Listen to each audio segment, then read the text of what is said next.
Good morning, good afternoon, good evening, wherever you're coming in from. My name is Aired Dec. I'm with the Music Business Association Communications team and thrilled to welcome you to today's webinar, which is the last concluding webinar of our fall 2021 Common Ground webinar series.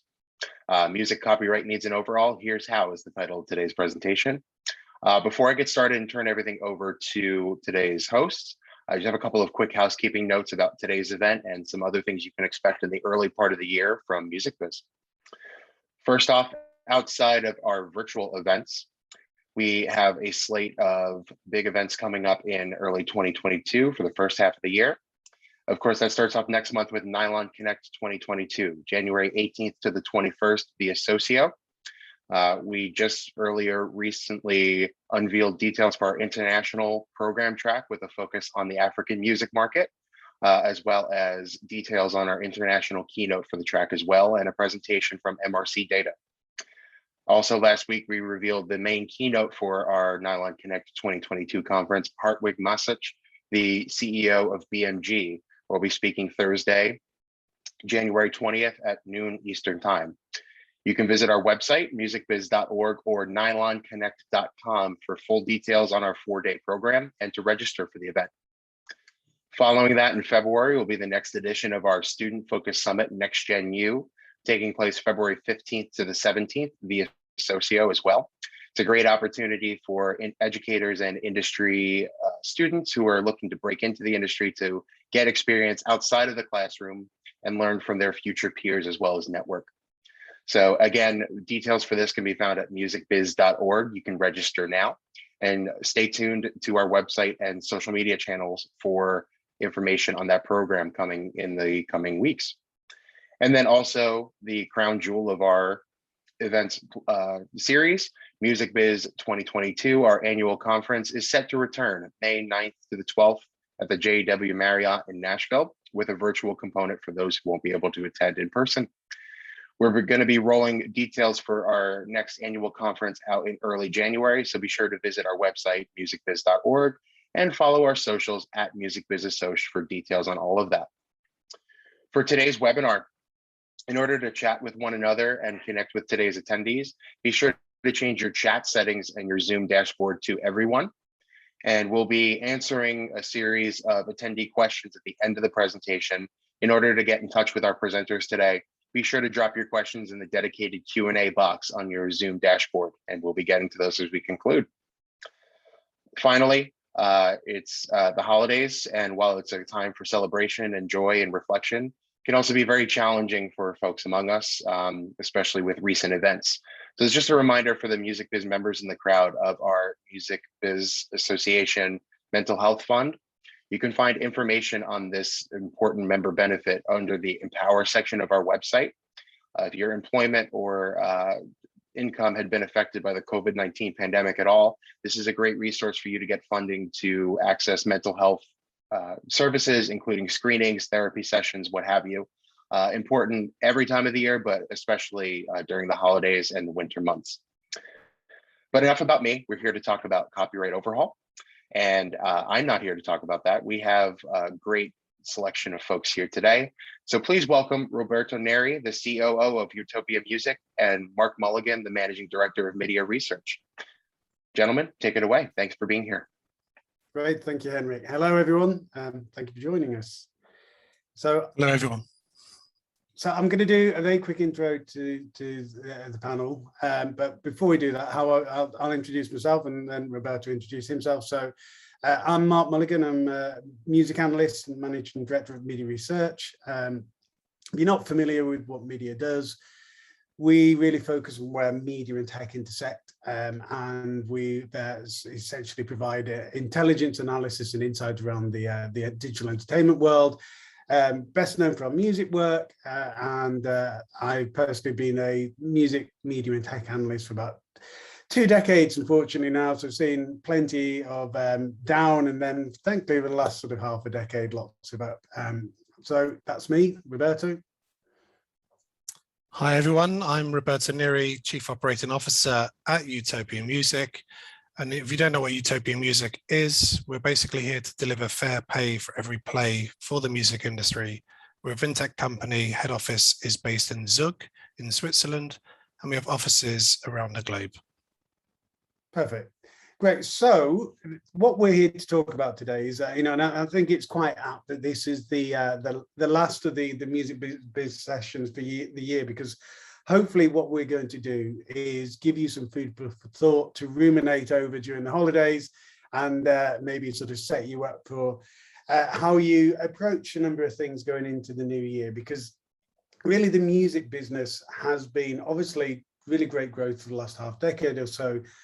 But the last 2 years in particular have been really important change that was clearly catalyzed by the pandemic, but it was a case of catalyzing. It's things that were already there, already beginning to accelerate, that just got kicked on into that extra gear. So the sorts of things I'm talking about is we're moving towards a more experiential music business, where the performance in digital environments is as important in many instances, and sometimes more important than the recorded work or the underlying, just the traditional way of thinking about the composition.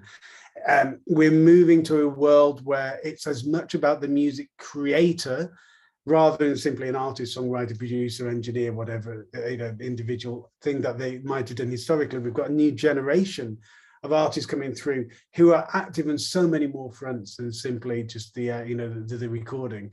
We're seeing the emergence of new business models, which are now becoming really sizable contributors to the music business. The revenues generated from the likes of Peloton and TikTok and Twitch, the advent of live streaming having really kicked into gear the onset of the pandemic, and many of these things all together essentially just mean that the music business which we are evolving into now is one which is much more nuanced. There's many more strands to it and is more complex. Now, the reason why that is the backdrop for this webinar is the music business is already a really complicated one when it comes to rights. It was already one which was fragmented and difficult and lots of moving parts. And I'm just going to lay out for you a vision of how it's getting even more complicated. So if we were already in a position where there is a case for improving the efficiency and the effectiveness of the music rights ecosystem, then that just becomes compounded many more times over. What we did in conjunction with Utopia was went and spent a lot of time this year working on a report that was trying to sort of pull together. And if you haven't seen it, it's a free to download report, and we can share a link with you after this presentation. But a lot of what we're going to be talking about today is going to build upon some of those things. But it's really about trying to work out, if we've already got complexity getting up to this relatively straightforward part of the music business, and we're about to move into this even more sophisticated one, what needs to change? And that is really what we're going to be talking about today. Roberto, any sort of initial thoughts before we dive in? Only that we were obviously interested in working with you on this because it correlates exactly with our mission at Utopia for this fair pay for every play. And that really is to improve royalty payments for creators worldwide and growing the pie for the whole industry. Perfect. So shall we dive into the discussion then? Yeah. Let's get into it. So Mark, I was going to ask you, I mean, where do you see the music industry revenue growing over the next decade? So the next 10 years, how does that look?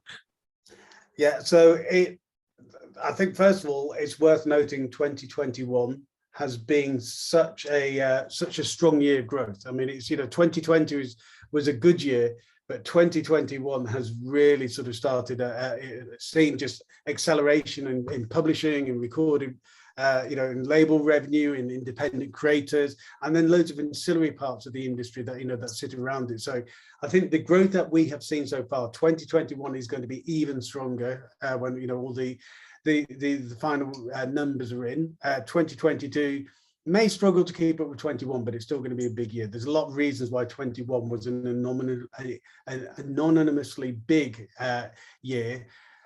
And then I think we can comfortably look at really strong single-digit percentage growth across recorded music and publishing for the next sort of 4 or 5 years. I think fundamentally the outlook towards, until towards the end of the decade is strong growth. It will taper off, obviously, towards the latter part of the decade, but still really solid growth, and being driven across all aspects, as well as all the things that get driven by it, right? So the music catalog M&A world, you've seen, Bruce Springsteen's reportedly $500 million for, his compositions and recordings.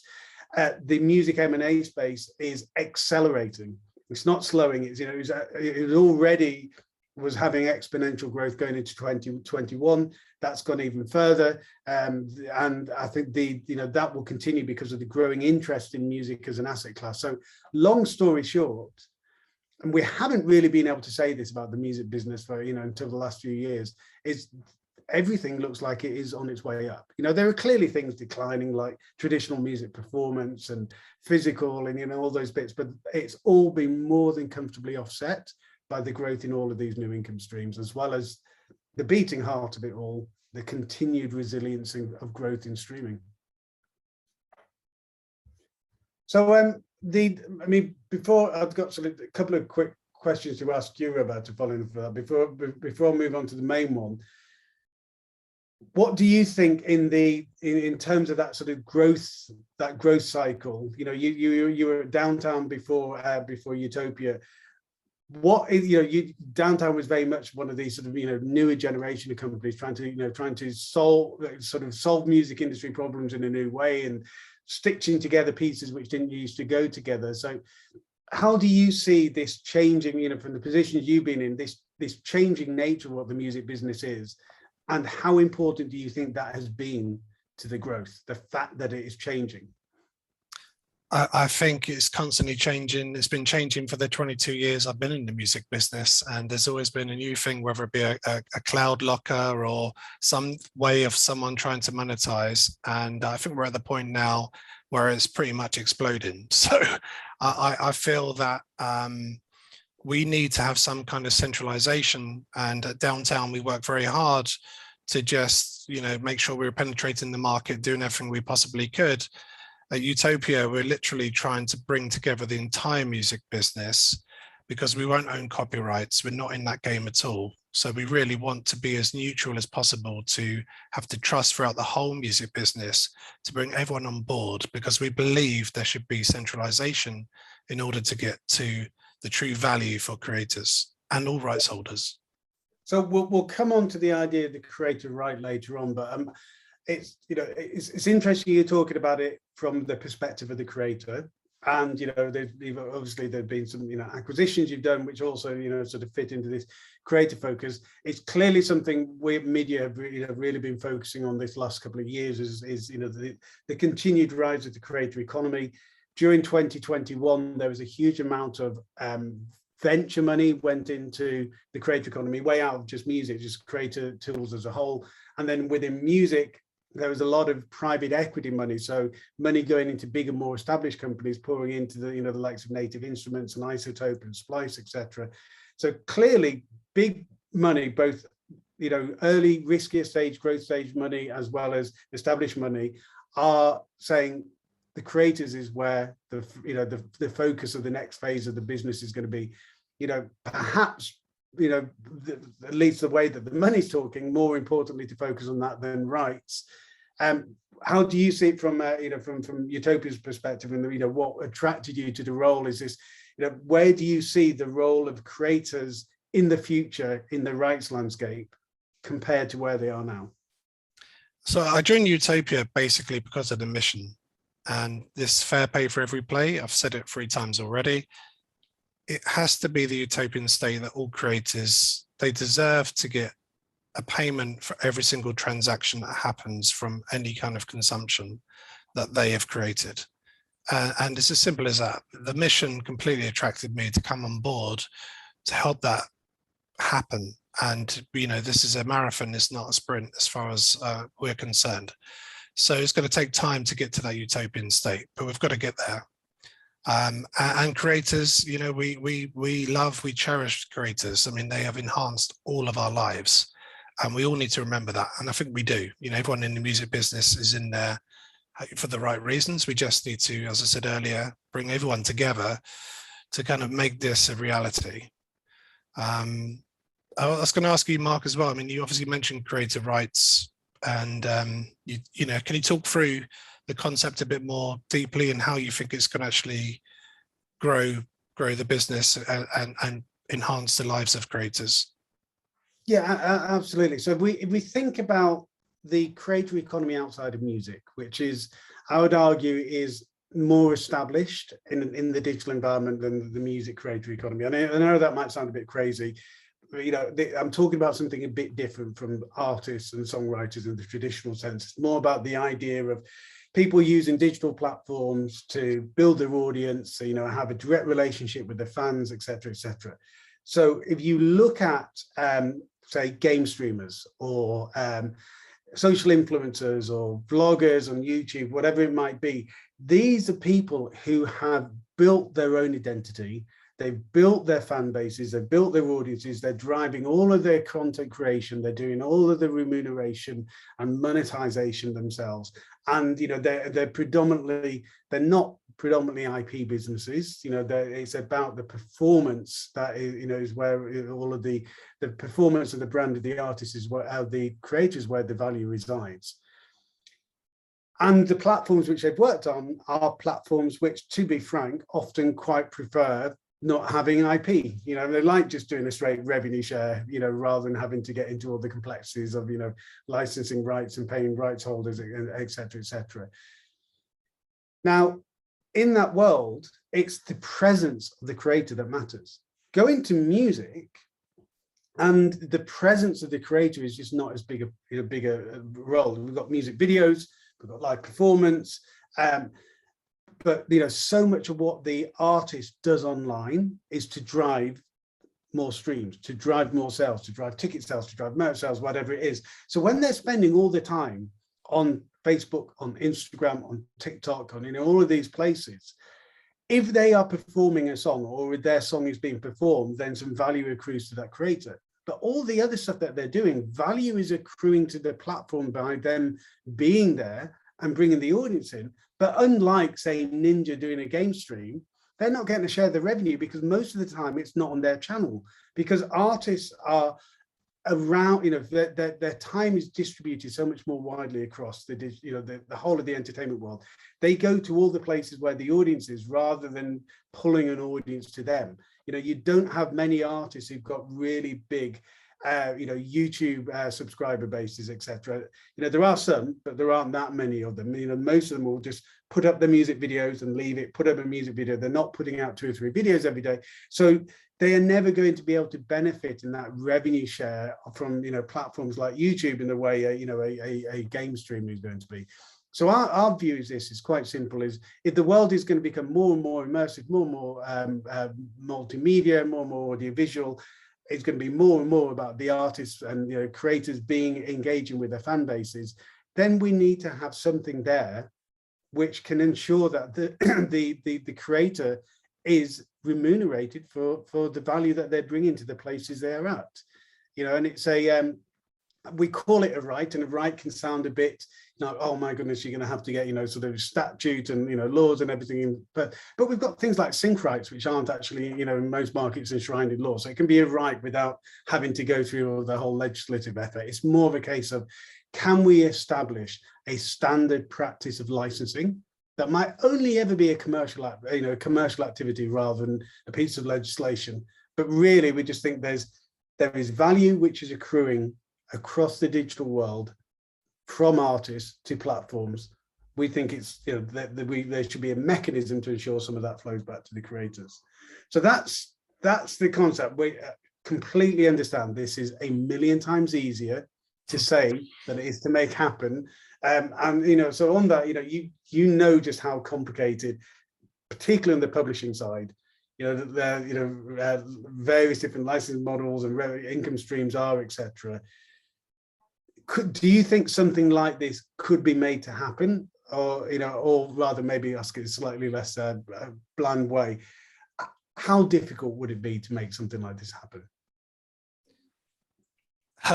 I mean, it's a question I would love to throw back at you at some point, because you've obviously looked at the history, and have you seen any examples throughout history where something like that has been licensed. But from a kind of processing perspective, publishers, I've just come from one that was processing up to 20,000 different source types. So for a music publisher to process more streams of income is something they're very much used to doing. And you've seen over the last 5 to 10 years, music publishers taking on the neighboring rights processing.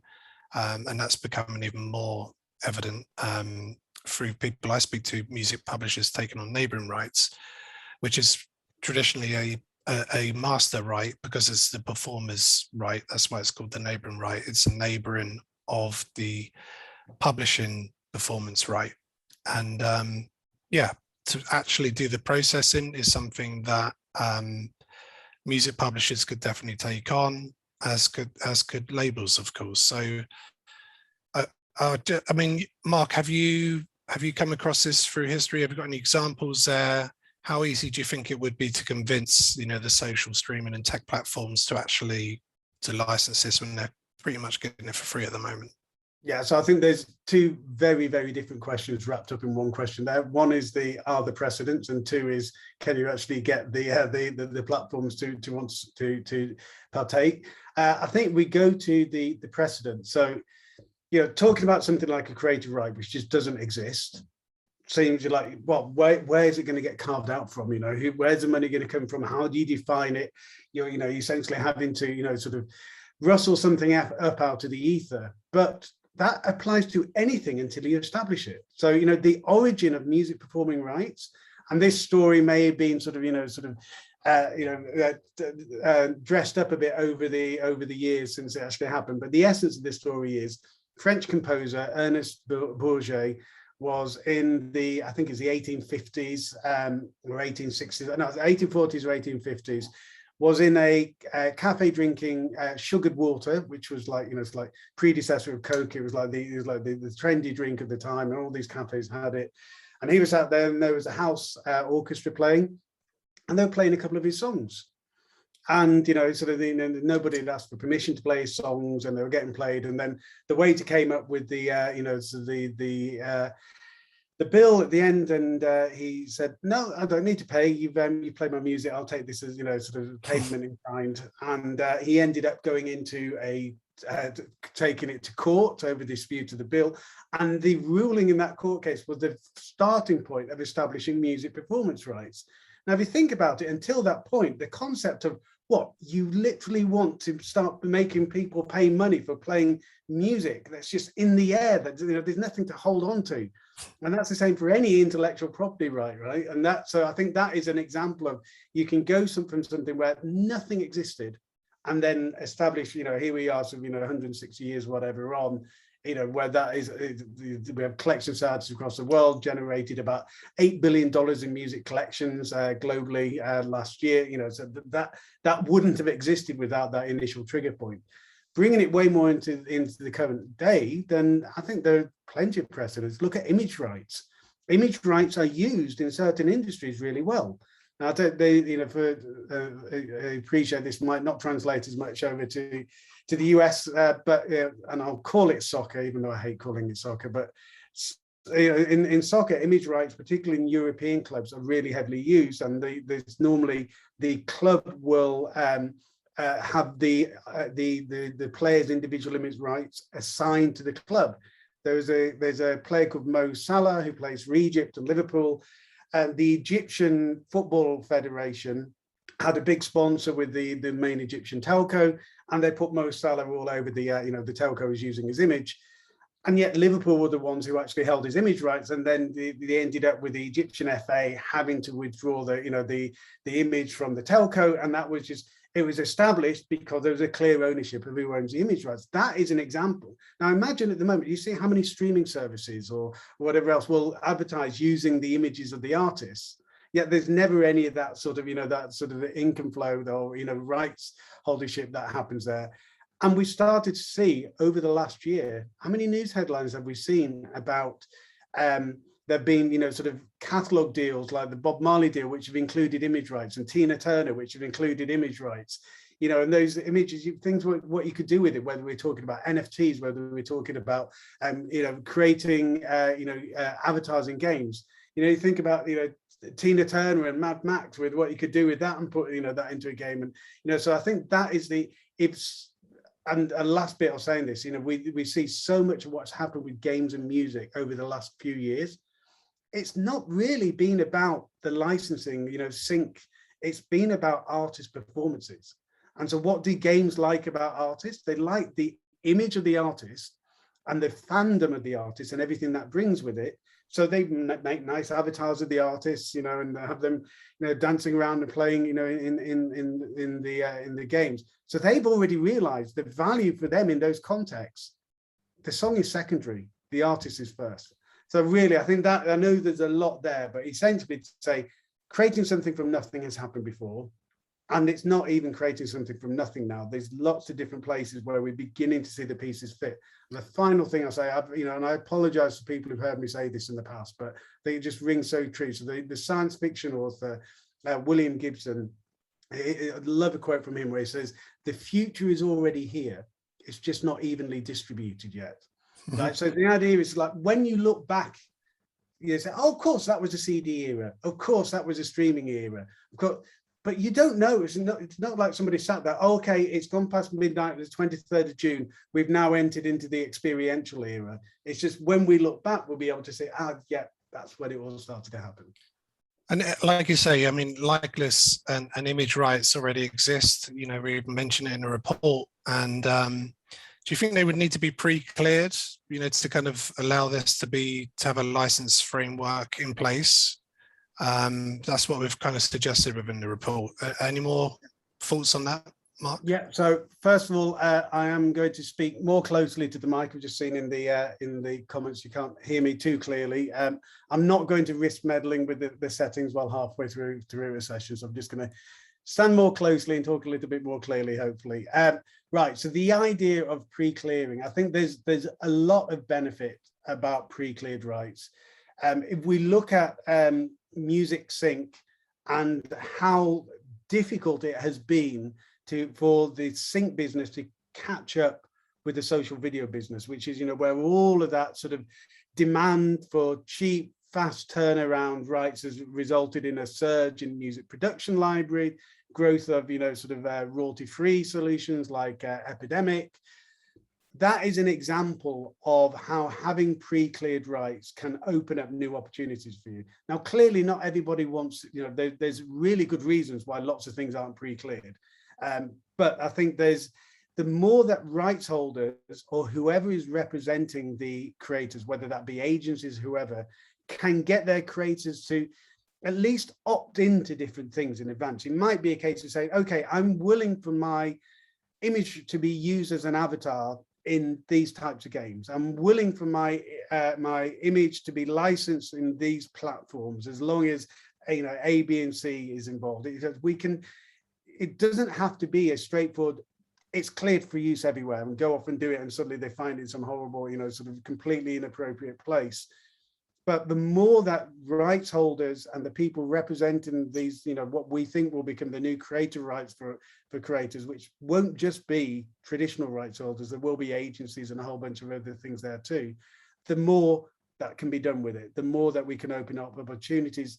Look at, I think by 2022, the end of the year, the likes of TikTok and Peloton, etc., will probably account for something like about 10% of streaming revenues. Right. And that from a few years ago, where there was hardly anything, because, generally speaking, it was much harder to license from, persuade those entities to, to license. They were all realizing the value that music brings to their businesses, that having music in the right way makes people cycle harder, makes people message more, makes people meditate more, whatever it might be. And I think that is the sort of thing that, you needed that innovation to happen, to people to understand the business case. And I think that is very much a case here, is pre-clearing will allow people to be able to experiment more, to work out what happens. This is, it would be wrong to try to prejudge what the market opportunity is going to be. Much better to provide a robust set of rights into the marketplace to allow the marketplace and consumers to determine, what is the right fit. So question for you coming on from this. Let's just slightly change gear away from here's this big bold thing that is probably going to take a huge amount of work and effort to make happen, but we think should. In between, let's just say that's destination future. Let's say that's 3 years, 5 years, however long it takes to get there. Let's hope it isn't just another sort of like a GRD or something that sort of just there's a big talking shop and nothing ever happens.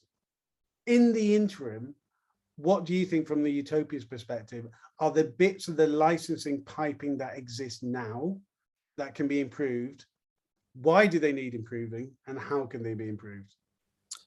So there's a few in there. If you look at all the CMOs around the world doing an incredible job, they're, PRS in the UK being one example, processing 22 trillion lines of income last year. That's a lot of lines of income to be processing. The reality is that all of those lines would have come from the original source or the original play that actually happened, not through the fault of them, just because of the systems and just how pretty much everyone operates. And, we really want to get to this fair pay for every play. Currently, broadcasters pay, an annual rate or license fee, as do many other income types, to these CMOs who, then have to find some kind of mechanism to pay out. And again, it's not always in this line by line basis that we would like it to be. And again, this is not a blame game. This is really to help everyone, empower everyone really to get to this end state of fair pay for every play. You've got metadata issues. We've been speaking about metadata for a long time, and that's both at inception, when music's created, having the metadata, the necessary metadata encrypted from the point of creation, alongside making sure that every copyright database is reflective of the rightful owner. That's from JazzRack to ASCAP, pretty much. That's what we need to happen.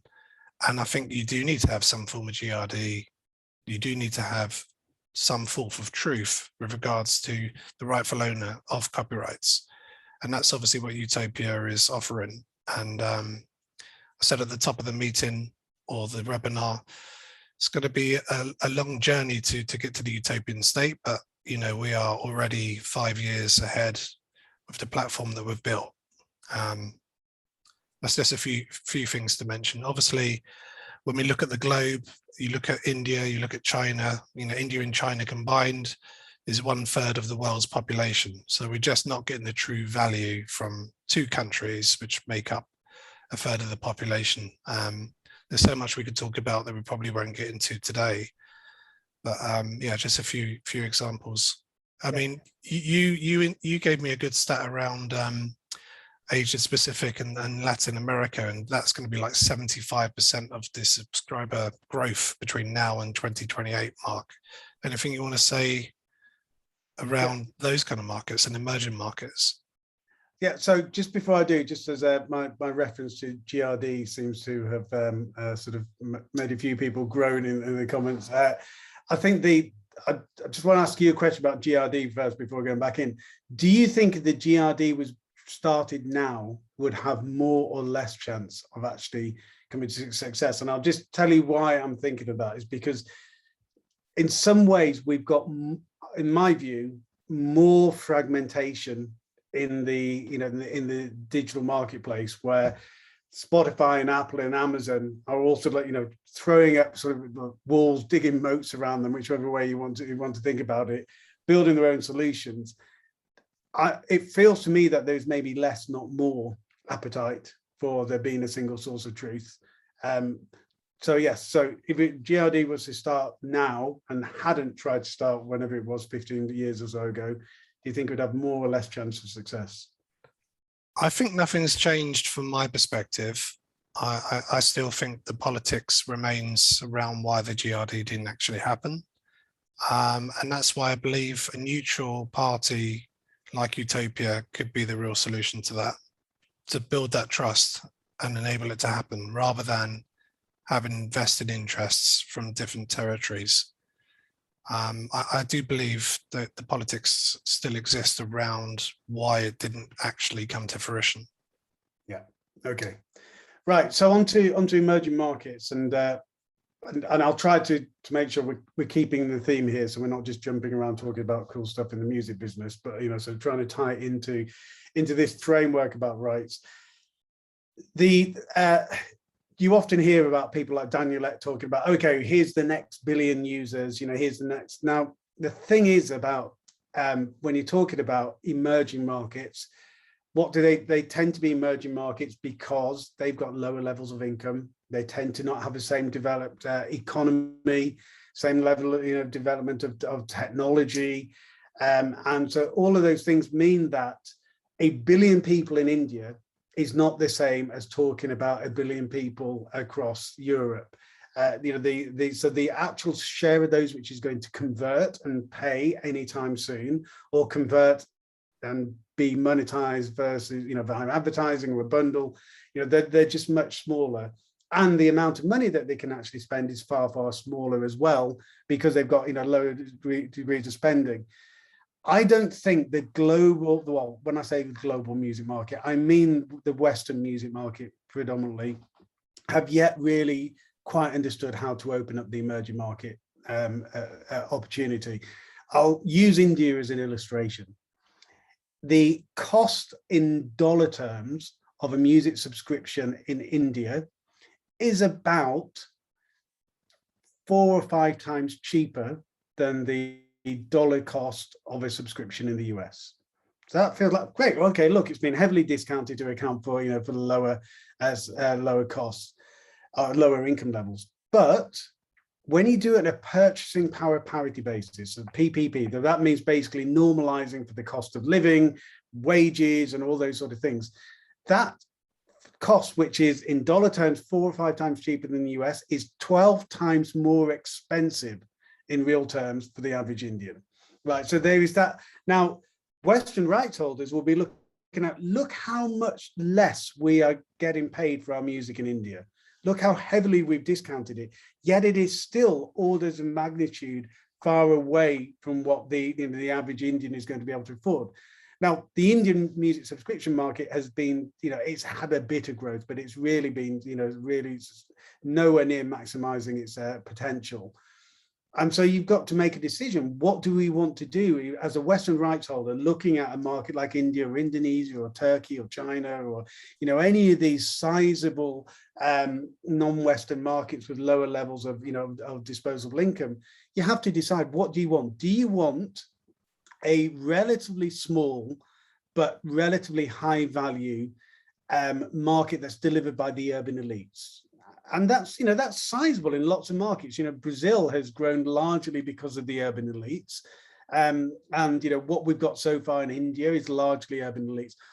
Or do you want to say, actually, we want to bite that whole billion and we will fractionalize our already fractionalized economics in order to be able to go and drive scale across the entire, country?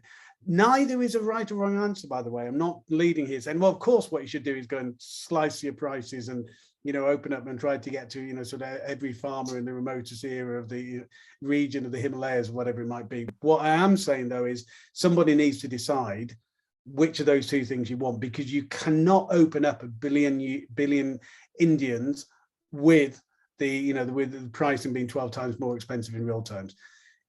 We don't think that is dramatically going to change within the next 5 years. But even with that, there is just the urban elites are just so big enough to be able to drive really significant growth.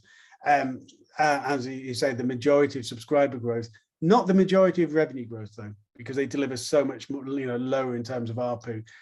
The final thing, which I think is really important from a Western rights holder perspective, which is cannot be taken away from the decision making, is Western repertoire is a minority of what is listened to in most, South and East Asian markets.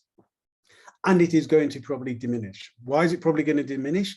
Because we have had a creator renaissance happening in those markets, where streaming is enabled in markets where there wasn't typically much of a music creator economy.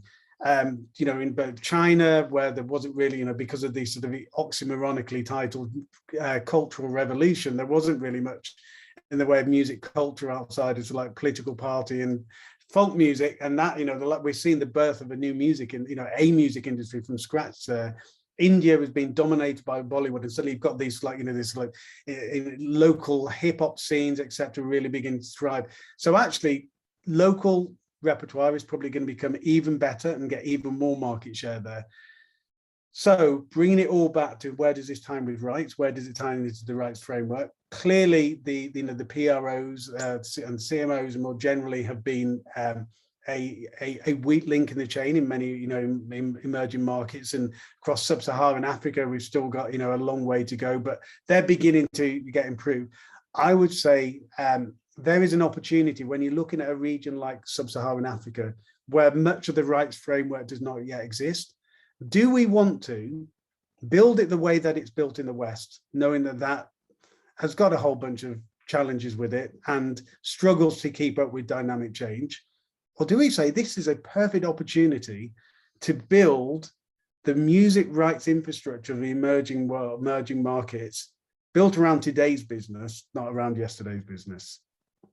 So a bit of a long-winded, bit of a rant, but that's my I mean, do you think just in general, the kind of CMOs are changing for the better? Are you sensing that from your perspective? Do you think they are distributing better than they were? You know, to my point earlier, you know, we need to get to this fair pay for every play.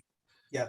So with the exception of a few very well publicized corrupt PROs, you know, and unfortunately there are some, you know, and there've been some, you know, quite high profile court cases, etc. The vast majority of PROs are, remember, they are societies for their members. You know, the whole reason for existence is paying out for their members. Now, is there a slight conflict of interest when you've got, you know, the publishers on the boards of directors? There is a bit, but they fundamentally want to do the right thing. It's just, it's really difficult to be able to do the right thing when you don't have the right infrastructure in place, the right technology. Technological demands are changing so quickly that, you know, they can go and spend 10 years getting someone like Accenture in to go and help them sort of, you know, reconfigure their plumbing, and then suddenly they find out that, you know, they need everything in the cloud and they haven't done that yet, and, you know, then they're working out, well, if we're going to have to spend this money in tech, that means less money that we can pass on to our creators, which is the reason we're here. So you end up in this sort of, you know, this sort of feedback loop, which is really difficult to break out of. So we've got some of the bigger PROs, obviously in the US, but also some of the bigger European ones are making big tech investments, and they're looking at, you know, through hubs, licensing hubs, etc., in digital, trying to, you know, provide those services to smaller PROs. So I'd say at the moment there is a good level of innovation. There's absolutely the intent to change, but, you know, as I mentioned earlier on, the fact that we could have 10% of streaming revenue coming from non-DSPs, you know, by the end of next year. You know, we don't yet have a clear understanding always, even from the master recording side, exactly how those, you know, those royalties should be, you know, accounted for and attributed, etc. Mm-hmm. So I think it's just going to get harder and more difficult. And so I think CMOs are doing everything they can to keep up, but fundamentally they are always going to be playing catch up because the market is moving so fast. I'm not saying that there is an alternative which could do it better. It's just that, you know, they fundamentally, the more innovation, heavy lifting that can be done for them through partnerships, etc., the better. Yeah, we're obviously, you know, I'm obviously speaking as Utopia. We're clearly here to help them on that journey with their pain points, of course. Yeah. So I've got a question, for sort of final question for you before we sort of hand over to the audience if they've got any questions. So you obviously, you know, Utopia sort of is growing at an incredible rate. You're hiring loads of people, but you've been making some really interesting acquisitions as well, you know, and they've been, you know, everything from something in AI and creative tools, etc. Where's all this going? What is it that these acquisitions, what are they the building blocks for? So, as I mentioned earlier, we've been building a platform for 5 years. We're continuing to enhance that platform. And where there's an amazing component to be added to that platform, clearly we're identifying that and bringing it in to be part of the platform alongside amazing people. And, you know, we've got 200 plus incredible people working at Utopia already who are just helping, you know, enhance the lives of creators. And that's what it's all about. It's continuing that journey. We do have a worldwide presence. We are opening up in further territories. There's more we can be done to get to the utopian state of fair pay for every play. We're helping CMOs already. There's so much to be done across the globe. And that's before we start opening up, you know, more creative rights we've been discussing and we put in the report. So there is a massive brief and we're here to deliver. Great. Okay, so we've got hopefully about 10 minutes left if anybody wants to ask any questions. I think, Henrik, if you want to put those forward. Absolutely. And I'd be remiss before I did that if I didn't extend a big thank you to you both for taking the time out of your day to share your expertise on the matter. This has been super informative, and I know everybody got a lot out of this talk. So got a couple of questions here. We'll start from the top here. And if we happen to run out of time and don't get to anyone's questions, we'll be sure to connect you with Mark and Roberto here, make sure we get some answers for you. First off, from early in the presentation, looks like for Utopia, are you developing a blockchain protocol? So from our perspective, the music business is so decentralized, it doesn't need decentralization. To the point I made earlier, we need to centralize it. So not at this point. At some point in the future, that may happen. But for now, we're looking to centralize the music business. All right, next up, what services is Utopia providing to CMOs? Literally every CMO has their own different pain points. Some need pretty much the entire infrastructure. Others just need an element to help them with, you know, a particular license or, you know, a different component to help them with distribution. Others obviously have unallocated income that they would like distributed. And again, that falls within our journey and our mission of fair pay for every play. You know, what's being in this unallocated amount of money deserves to reach the rightful owners. So we're helping, you know, as I say, pretty much different needs for different CMOs. All right, next up, how can we arrive at a situation where release metadata can be entered and improved in one place? Things are often fixed way downstream with digital services by many instead of upstream by a few with authority. Do you want to take that one, Mark? Yeah, so there's actually quite a bit of innovation happening around this at the moment. There's a can't remember the names of all the companies, but one of them is Session, which is backed by Bjorn Ulvaeus. And what they're trying to do, this sort of generation of startups, is get all of the right accreditations, splits, everything done at point of production. So integrating into, you know, the music production software, etc. So, you know, literally splits can be assigned at the mixing desk, and then the theory is be pushed all the way down the digital supply chain. Now, clearly, there are going to need to be changes to the digital supply chain to make that happen.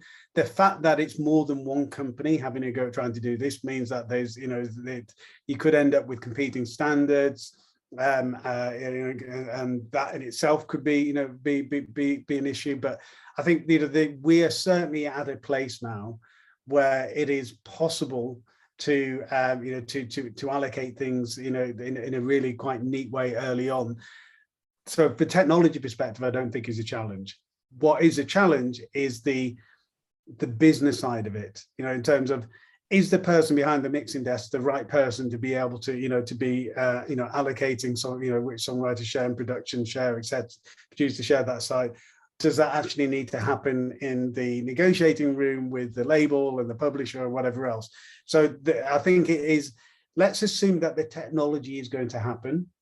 The challenge is really, how do we fix this from a, you know, from a business perspective? How do we tighten that up? Because at the moment, you know, if you look at the number of times where there might be an interpolation or just a collaboration going out, whatever, and the rights of the contributors don't get fixed and assigned until maybe months after the song has actually had its formal release. So that is definitely, I think, something that needs fixing, but is, I would argue, has as much to do with business as it has to do with technology. Mark, did you see Imogen Heap's Creative Passport? No, I didn't. No, so essentially it captures pretty much all of the relevant data set that's required, allows you to literally be a creator and have a passport with all of your data to then be used pretty much every CMO and everyone within the whole music ecosystem. So that's certainly a solution. Clearly, we're looking at our own solutions, but we have to really empower creators. There's a knowledge gap in this area, and we certainly need to actually ensure that creators understand the necessity of understanding this and actually getting it right at the point of creation. Yeah, so I'd actually like to throw one follow-up on that. So, we who knows how many times we've used the word creator in this 52 minutes so far, but this, with more and more onus going on to the creators, where they're having to do everything from getting all of their Instagram posts and their songs released, every single month, and working out about live streams and Q&As and and all these sort of things. It was already difficult to keep on top of understanding all the places you need to be, and and making sure your rights are all in the right place, etc. But with more and more demands of the time, in some ways, we're going to have a paradox where there are more creators taking more control over more of their careers than ever, but they've got less time to do any one thing because they're having to do so many more things. And when we've, in surveys that we've done of creators, and we do a lot of them, the majority of the long tail creators do not have any management representation. So they're doing everything themselves. And so one of my colleagues, Chris Thackray, he's just come up with this concept of artists need to start thinking like startups. You need to have like the lean artist who does not try to do everything perfectly, but tries to do the things that he or she wants to do really well. She goes and does them really well and has to go and deprioritize the rest. But that is, as a creator, it's like, how do you know what you deprioritize? And you have your sort of, your fear of, if I don't put all my effort into Instagram over the next month, what's going to happen if I'm just putting all my effort this month in Twitch or whatever it might be? So I think I would almost say there is a duty of care emerging from all platforms which are catering to the creator economy, to the creators, to actually not simply see them as being like crops to be harvested in the typical platform business sort of way, but how can we help them have realistic ambitions and help them prioritize? Well, because otherwise you end up with a huge amount of creative burnout, which we're already seeing in gamers and in influencers, etc., etc. Yeah. Do we have any more questions? Two more for you, and then it looks like we're close to wrapping up here. First, may or may not be able to answer. Question is, what went wrong with a similar initiative, Doc Blockchain, at the time, which was set up for VR? So I remember following blockchain a bit, but not in too much detail. So I'm not going to pretend to answer in authoritatively in that. What I will say is that it's always about timing, right? So you can have really good ideas which are too early, and the same idea can come around again 10 years later and have the right timing and be ready to go. So Apple launched a predecessor of the iPad in the the 1980s, the Newton, and went absolutely nowhere. You can often, so I think it's about, it has the market caught up with the idea, and then there may well be, I don't know, but there may well have been issues about the the actual execution as well. But fundamentally, you need to bring as many parties along with you as possible. I think there is a risk within the Web3 community of it being sort of like sort of us against them. It's like sort of pitchforks and torches to go into like burn down the old manor house or whatever.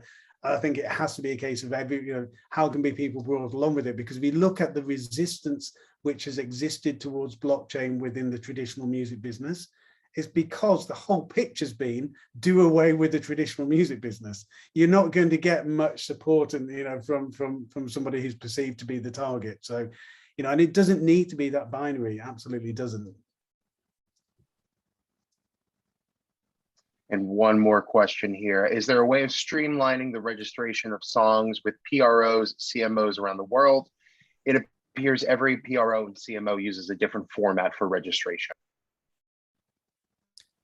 There is a way, but to the point that's been made within the question, currently that doesn't exist. So, I mean, you've got the likes of ICE, which is, could represent up to 18 different societies in the background through one registration. But to get a whole global view from one registration on all the databases, that currently doesn't exist. That's why we definitely need to have one central database. If you've got time, we've got one more late submission, one more in the chat. We'll just run through quickly. Is it fair to say Utopia's goal is to centralize and maximize royalty collections from all sources, those being distribution, DSPs, publishing, neighboring rights, etc., meta distribution or collections, if you will? Yes, but we are here to help and power everyone. We're not looking to do anything other than power everyone pretty much in the music business. So we're not looking to do all of that ourselves, but we're here to power everyone in the music business. And then our final question here, how will Utopia solve the overclaiming issue? Or how does it look to aim to solve such issue?